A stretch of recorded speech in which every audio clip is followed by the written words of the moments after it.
Expert career counselling हा phone in live show आपला सुरू आहे आणि ज्यामध्ये बरीचशी चर्चा झाली, बरेचसे इम्पॉर्टंट गोष्टी आपल्याला सांगितलेल्या आहेत ज्या आपल्या करिअरमध्ये आपल्याला खूप महत्त्वाच्या ठरणार आहेत. सर, CET-बद्दल थोडंसं बोलूया की CET नंतर आपले कोणकोणते कोर्सेस मुलं करू शकतात स्टुडंट? ॲक्च्युली आता यू जी प्रोग्राममध्ये अराउंड 48 कोर्सेस आहेत आपल्यामध्ये. सिव्हिलमध्ये एक 3-4 व्हरायटी आम्ही कम्प्युटरमध्येच अराउंड 28 ब्रँचेस आहेत आपल्यामध्ये. Computer science and engineering, computer science and engineering ब्रॅकेटमध्ये AI, IoT, cyber security, blockchain technology, data science असं सगळं फारच कोर्सेस आहेत. इलेक्ट्रॉनिकमध्ये पण सुमारे 7 ते 8 कोर्सेस आहेत. अच्छा. मेकॅनिकलमध्ये ॲग्रिकल्चरल फील्ड धरून ऑटोमोबाईल सेक्शन, एरोनॉटिकल सेक्शन धरून सुमारे 18 कोर्सेस वगैरे तिथं रन होतात. टोटली आज it is university is running around 48+ courses. हां, त्याच्यामध्ये मेन बेसिकली म्हणजे कसं आहे, ज्यांना काय आवड आहे म्हणजे कुठलं त्यांना इंटरेस्ट वाटते ते लाईन सिलेक्ट करायचं इम्पॉर्टंट आहे. एक कॉलर जॉईन झाले सर, आपण कंटिन्यू करूया. ಹಲೋ ಹಲೋ ನಮಸ್ಕಾರ. ನನ್ನ ಹೆಸರು ನಮಸ್ಕಾರ, ಗುಡ್ ಮಾರ್ನಿಂಗ್. ನನ್ನ ಹೆಸರು ಸಿದ್ಧಾರ್ಥ್ ಅಂತ.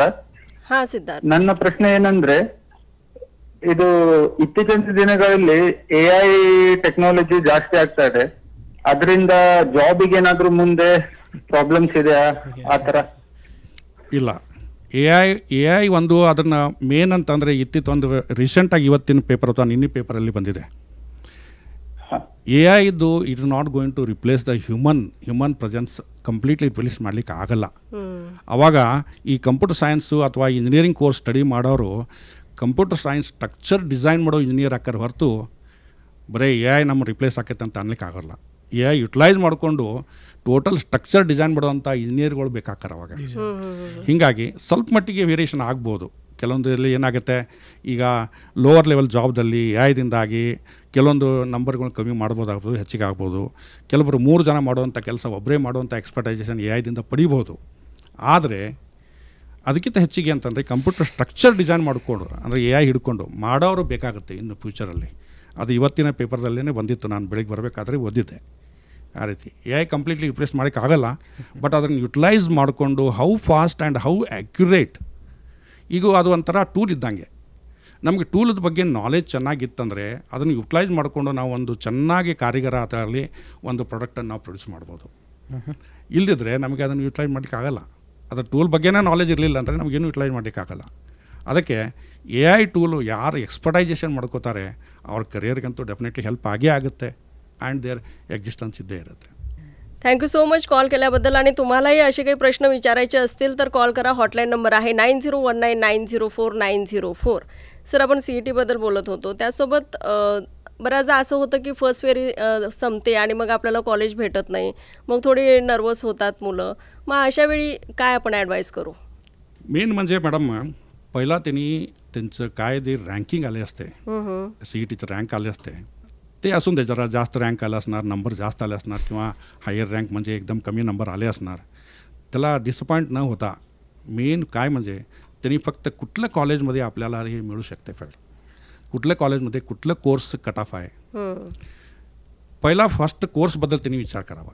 माझं इंटरेस्ट कशामध्ये आहे, इलेक्ट्रॉनिकमध्ये आहे काय, इलेक्ट्रिकलमध्ये आहे, सिव्हिलमध्ये आहे काय, कम्प्युटर सायन्समध्ये. आता सगळं ट्रेंड सगळंजणी काय म्हणतात ते कम्प्युटर सायन्स चांगला आहे तिथं जावं, असं नाही.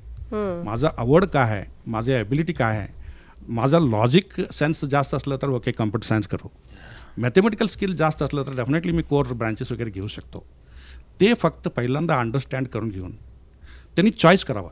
ओके, माझं फर्स्ट प्रिफरन्स हे आहे, सेकंड प्रिफरन्स हे कोर्स आहे, थर्ड प्रिफरन्स मी सिव्हिल करू शकतो किंवा मेकॅनिकल घेऊ शकतो. हे डिसाईड केल्यानंतर त्यांनी college cut off ranking check करावं. ते स्वतःचं किती रँक आले त्याच्याप्रमाणे कुठलं कॉलेज मला भेटतील ते चेक करून घ्यावं. त्याच्याप्रमाणे त्यांनी चॉईस केले की नाही डेफिनेटली त्यांना भेटते. असं नाही की आता कम्प्युटरायझेशन असल्यामुळे काय होते बेंगळूरमध्ये जाऊनच स्टडी करायला पाहिजे असं नाही आहे. आता खेडेगावातले लोक पण सुद्धा आता बेळगावमध्ये कुठं कॉलेज आहे तिथं आता Haliyal college, even the student can be there in the Haliyal college and they can have the global touch. कुठलंही सिटीला कनेक्ट करून कुठलंही इन्फॉर्मेशन घेऊ शकतो आम्ही. असं नाही की आम्ही बेंगळूरला गेलं तर आमचं एज्युकेशन चांगलं होते किंवा मेट्रोपॉलिटन सिटीला गेलं तर आमचं एज्युकेशन चांगले होते असं नाही आहे. त्यामुळं त्यांनी काय करावं, त्यांनी स्वतःच्या रँकिंगप्रमाणे कट ऑफ रँकिंग चेक करून त्याच्याप्रमाणे ऑप्शन एंट्री करावं, त्या लिस्टप्रमाणे करावं.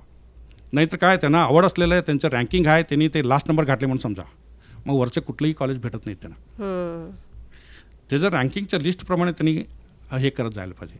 समजा आता 20 लिस्ट त्यांनी शॉर्टलिस्ट केले आणि त्याच्यामध्ये त्यांना भेटलं आहे 18वा रँकिंग असलेलं एक कॉलेज भेटलं. अच्छा. पण त्यांना आवड नाही आता सध्या डिसाईड करायला, त्यांना नको आहे, पण त्या टाईमला त्यांनी रिजेक्ट केले. आपण कंटिन्यू करूया सर. एक कॉलर जॉईन झालेत. Hello hello hello. हां नमस्कार. हा नमस्कार, माझं नाव आर्यन आहे. हां आर्यन, तुमचा प्रश्न विचारा. माझा प्रश्न असा होता की सीईटी जर क्रॅक झाली नाही तर मग पुढे आपण काय करू शकतो, तेव्हा काय ऑप्शन आहे पुढे? तुम्हाला कुठल्या लाईनमध्ये इंटरेस्ट आहे?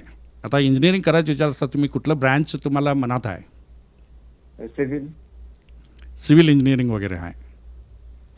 ओके, सिव्हिल इंजिनिअरिंग आता तुम्हाला आणि एक ऑप्शन आहे, डिप्लोमा तुम्ही करू शकता.